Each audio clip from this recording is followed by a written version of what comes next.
시청자 여러분 안녕하십니까? 복지TV 뉴스입니다. 불황인을 선도한다는 명목으로 사람들을 감금하고 가혹행위를 한 인권유린 사건 형제복지원에 대해 문무일 검찰총장이 사과했습니다. 문 검찰총장은 피해 생존자들의 증언을 들으며 눈물을 보이기도 했습니다. 하세인 기자입니다. 검찰은 인권 침해의 실상을 제대로 규명하지 못하였습니다. 이렇게 피해 사실이 제대로 밝혀지지 못하고 현재까지 유지되는 불행한 상황이 발생한 점에 대하여 마음 깊이 사과드립니다.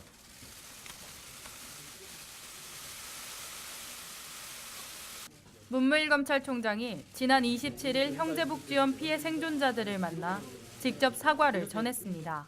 지난 1970년대부터 1980년대에 걸쳐 불황인을 선도한다는 명목으로 거리에서 발견한 무연고 장애인, 고아 등을 격리 수용하고 폭행, 협박, 감금, 강제노역 등 인권 침해가 이뤄진 형제복지원 사건. 대검찰청 과거사위원회에 따르면 당시 수사는 검찰의 외압으로 조기 종결됐습니다. 이에 과거사위원회는 검찰총장의 비상상고를 권고했고 지난 20일 문무일 검찰총장은 대법원에 비상상고했습니다. 그때 검찰이 진상을 명확히 규명하였다면 형제복지원 전체에 인권 침해 사실이 밝혀지고 인권 침해에 대한 적절한 후속 조치도 이루어졌을 것입니다. 인권이 유린되는 사태가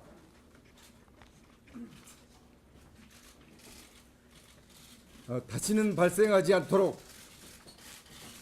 검찰 본연의 역할에 진력을 다하도록 하겠습니다. 검찰총장의 비상상고와 사과를 전했지만 피해 생존자들에게는 여전히 끝나지 않은 숙제가 있습니다.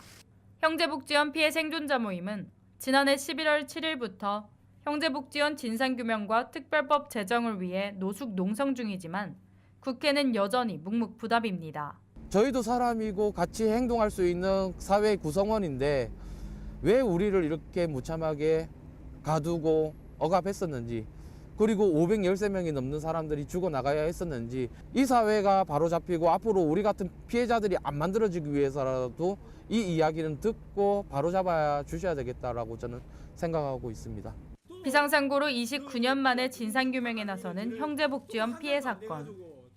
잘못을 바로잡고 피해자들의 호소에 다가가는 첫걸음이 되길 바랍니다. 복지TV 뉴스 하세인입니다. 국가인권위원회가 올 한 해 동안 고속도로 휴게소 등을 대상으로 장애인에 대한 정당한 편의 제공 등이 이루어졌는지 모니터링했습니다. 그 결과 고속도로 휴게소의 경우 인적 서비스 개선이 필요하다는 결과가 나왔습니다. 지난달 28일 서울 중구에서 국가인권위원회가 2018 장애인 차별 예방 모니터링 결과 보고 및 토론회를 개최했습니다. 인권위는 고속도로 휴게소 50개소와 운동경기장 관람시설 17개소, 관광지 및 관광단지 9개소 등을 방문 조사했습니다. 인권위는 이번 모니터링 결과 고속도로 휴게소의 경우 전반적인 서비스 제공 과정은 만족스러웠으나 인적 서비스 부문에서 전담 인력의 전문성은 개선이 필요하다고 밝혔습니다.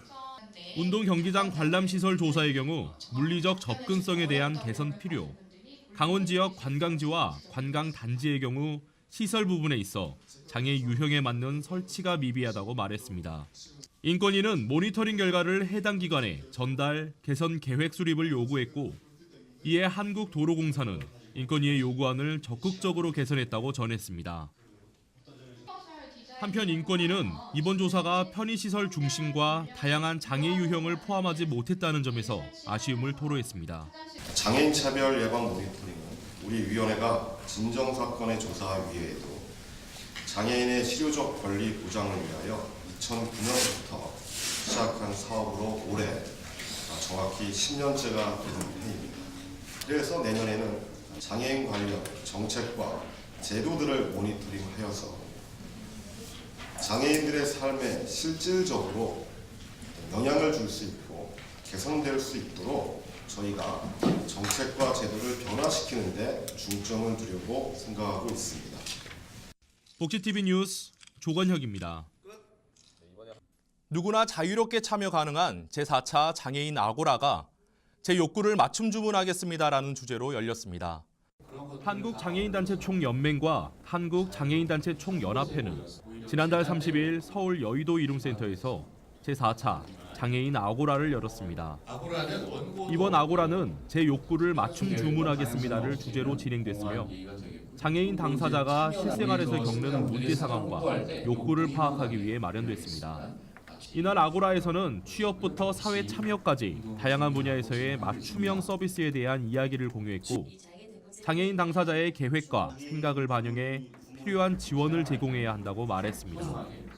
12월 3일은 세계 장애인의 날이었습니다. 장애인 인권을 위해 노력한 사람을 포상하는 한국 장애인 인권상 시상식이 여의도 이룸센터에서 진행됐습니다. 인권상은 한국 장애인 인권 헌장의 정신을 기리고 장애인과 더불어 살아가는 사회 구현을 위해 1999년부터 시작됐습니다. 인권실천 부문 수상은 경찰청 경찰인재개발원 한정일 교수와 협동조합 모의가 수상했고 기초자치부문은 서울시 양천구가, 공공기관 부문은 강원시청자 미디어센터가 수상했습니다. 또한 올해 새롭게 신설된 국회의정 부문은 더불어민주당 오재세 의원이 수상했습니다. 장애인 인권과 권리 실현을 위한 세계 장애인의 날. 장애계 단체들은 쇠사슬 행진을 통해 장애 등급제 진짜 폐지 등 현안 해결을 위해 목소리를 높였습니다. 최재희 기자입니다. 지금 예산이 제대로 반영되지 않는다면 등급이 없어지기 전이나 없어지느냐 저는 똑같다라고 생각합니다. 예산이 있어야 예산이 제대로 반영되어야 진짜 장애 등급제가 없어지는 거고 부양급제가 없어지는 것입니다. 지난 3일 유엔이 정한 세계 장애인의 날 26번째. 국회의사당 앞에는 장애계의 규탄이 쏟아졌습니다. 정부가 장애 등급제 폐지를 약속하며 내년부터 단계적 폐지를 시행하겠다고 발표하는 등 장애계의 요구를 받아들였지만 국회 예산결산특별위원회 예산안 조정소위원회가 파행을 거듭하면서 실현 가능성에 대한 우려를 사고 있습니다. 보건복지부 장애인 정책국 예산안은 2조 7천억 원, 국회 보건복지위원회 예산안은 3조 1천억 원, 정부 예산안이 통과된다면 자연증가분을 고려할 때 확대 없는 제자리 걸음입니다. 전국 장애인 차별철폐연대 등을 비롯한 장애계는 투쟁 결의대회를 열고 생존권 보장에 맞는 예산을 반영하라고 목소리를 높였습니다. 국회 진입로마다 장애계의 요구안이 적힌 큰 현수막을 깔고 한쪽에서는 도로를 점거했습니다. 전국장애인 부모연대 회원 등 4명은 울타리를 넘어 연행됐다 풀려났습니다. 복지TV 뉴스 최지입니다. 내년도 최저임금이 8,350원으로 확정된 가운데 장애인 직업재활시설의 수익금은 해가 갈수록 줄어들고 있고 근로장애인의 월평균 임금은 급격히 상승하게 됐습니다. 대책이 마련되지 않는다면 장애인 직업재활시설은 시설을 유지하기 어렵다고 호소하고 있습니다. 손자희 아나운서입니다. 직업훈련을 제공하는 사회복지시설로서의 기능과 이윤을 추구해야 하는 기업으로서의 기능 모두를 수행하고 있는 장애인 직업재활시설. 하지만 최저임금이 급격하게 인상되면서 임금에 대한 부담으로 장애인 직업재활시설 영위가 어려운 상황에 놓였습니다. 이에 대한 대책을 모색하고자 최저임금 인상에 따른 장애인 직업재활시설의 실효적 대안 마련을 위한 토론회가 지난 29일 국회의원 회관에서 열렸습니다. 이번 토론회 주제 발표를 맡은 이명수 교수는 직업재활시설의 역할과 기능을 재정립할 필요성에 대해 강조했습니다. 직업재활시설은 보호고용과 직업재활 서비스, 고용 전이를 주요 기능으로 수행해야 하지만 현재 체계 내에서는 생산성 향상에 대한 부담과 장애인 이용이 장기화됨에 따라 한계에 부딪힌 상황입니다. 이 교수는 이를 위해서는 보충급여 도입 등을 통한 장애인 소득보장 제도 마련으로 장애인의 고용, 소득에 대한 국가의 책임이 강화돼야 한다고 주장했습니다. 오늘 이 토론회가 정말로 이 자리에서만 그치지 않기를 간곡히 바랍니다. 이제는 고용부와 노동부가 벽을 허물었으면 좋겠습니다. 그리고 당도 저희는 소홀했으면 좋겠습니다. 장애인 문제는 국가가 온 국민이 모두 마음을 모아서 해결해야 된다라고 저는 생각을 합니다. 이날 참석한 토론자들은 보건복지부와 고용노동부, 교육부가 함께 중증장애인 고용 문제 해결을 위한 지원에 적극 나설 것을 한 목소리로 촉구했습니다. 복지TV 뉴스 손자희입니다. 국가와 지역, 사회 행복지수 발전에 공헌을 한 기관이나 단체, 기업, 개인을 발굴해 시상하는 제5회 대한민국 행복 나눔 봉사 대상이 개최됐습니다. 지난달 27일 국회 도서관 대강당에서 열린 행사는 국가와 지역사회 행복지수 발전에 공헌한 기관이나 단체, 기업, 개인의 공적을 널리 알리고 나눔 봉사 문화 확산을 목표로 열렸습니다. 이날 시상식에는 약 300여 명이 참석했으며 시상식은 정치 부문과 일반 부문으로 나눠 시상했습니다. 정치 부문은 다시 7개의 상으로 나뉘었으며 일반 부문은 14개의 상으로 나눠 수여됐습니다. 전남 순천시가 제3회 장애 인식 개선 공감 토크를 개최했습니다. 이번 공감 토크는 시각, 청각, 신장 장애인을 대상으로 진행됐다고 합니다. 박하은 기자입니다. 순천시는 장애인의 인권 침해 예방과 권익 보장에 앞장서며 더욱 따뜻한 복지도시를 만들기 위해 노력하고 있습니다. 27일 순천시 문화건강센터 다목적 홀에서 열린 장애인식 개선 공감 토크는 장애인의 삶의 이야기를 공유하며 차별과 인권에 대해 공감하는 자리가 됐습니다. 3회째 진행된 이번 공감 토크에서는 시각, 청각, 신장장애인을 비롯한 가족과 시민 300여 명이 참석했으며 각 회마다 다른 장애 유형과 특성을 주제로 진행됐습니다. 장애인식 개선 강의하면 좀 딱딱하고 어려워서요. 장애인들을 어떻게 이해시키는지에 대해서 고민하게 됐습니다. 그래서 장애인식 공감 토크를 한번 해보자 해가지고 장애 15종 중에 3가지 모둠으로 묶어서 장애인식 공감 토크를 지금 하고 있습니다. 지금 이번에 하는 게 3차고요. 오늘 하는 공감 토크는 시각장애인, 청각장애인, 신장장애인들을 이해하는 그런 인식 개선 공감 토크입니다. 특히 공감 토크, 프리토크와 더불어 마임 공연과 수어 공연 등 특별 공연이 더해져 장애와 비장애를 넘어 모두가 한마음으로 즐기는 시간이 됐습니다. 장애인으로서의 삶을 경험하고 직접적으로 공유할 수 있었던 이번 공감 토크를 통해 장애인에 대한 오해와 편견이 없는 순천시의 복지 정책이 절실히 요구됩니다. 복지TV 뉴스 박하은입니다. 전남 순천시가 제14회 순천시 사랑의 수어 경연대회를 성공리에 마쳤습니다. 장애와 차별의 벽을 허물기 위해 개최된 수어 경연대회를 허가은 기자가 소개합니다. 지난달 27일 저녁 순천 문화건강센터 다목적 홀에서는 무대 위의 사람들이 손을 바쁘게 움직이고 있는 모습이 시선을 끌었습니다. 올해로 벌써 14회째를 맞은 순천시 사랑의 수어 경연대회는 농인들의 문화를 이해하고 의사소통의 어려움으로 생긴 장애와 차별의 벽을 허물기 위해 매년 개최되고 있습니다. 고흥, 보성, 광양 등 전남 각지에서 모인 15개 팀이 아름다운 손짓으로 노래와 연기를 선보였고 구례 장애인 복지관이 준비한 콩트가 대상을 수상하며 소리가 없어도 감동과 웃음을 전달하기에 충분하다는 것을 증명했습니다.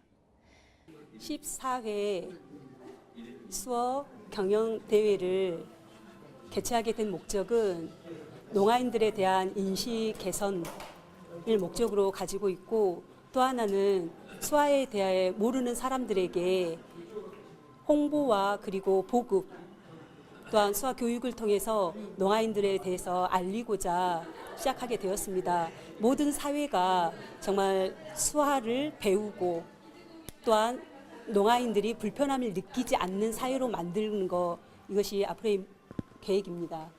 더불어 살아가는 복지사회를 지향하고 있는 순천시는 수어통역센터 운영, 농아인 스포츠 문화 국제교류 지원 등 청각 언어장애인들의 복지 향상을 위해 많은 노력을 기울이고 있습니다. 손으로 전하고 눈으로 듣는 이번 수어 경연대회를 통해 청각장애인들이 겪는 불편함을 이해하고 공감하며 당연하게 여겼던 것들의 소중함을 깨닫는 시간이 됐기를 바랍니다.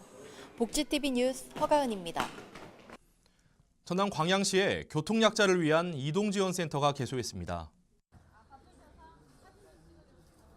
지난 27일 광양시에서 교통약자 이동지원센터 사무실 건립 개소식이 있었습니다.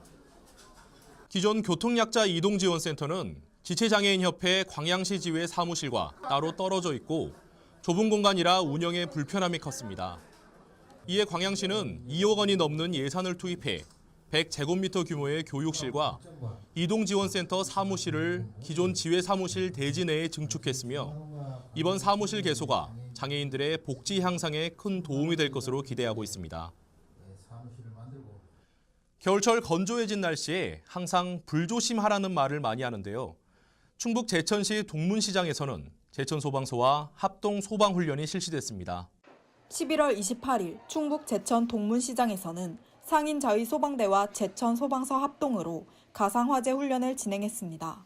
이날 훈련은 전통 재래시장 특성상 상점이 밀집되어 있어 화재가 발생하면 큰 불로 이어져 많은 인명과 재산 피해가 발생할 수 있는 만큼 미연에 화재를 예방하기 위해 마련됐습니다.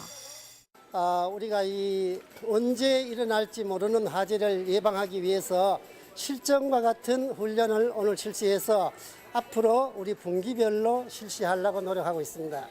제천 동문 재래시장 점포에 화재가 발생한 가상훈련 상황은 인근 상인이 최초 119 화재 신고와 함께 시장 내 비상벨이 작동되었고 상인 자위소방대는 초기 진압을 위해 일사불란하게 대응 훈련에 임했습니다.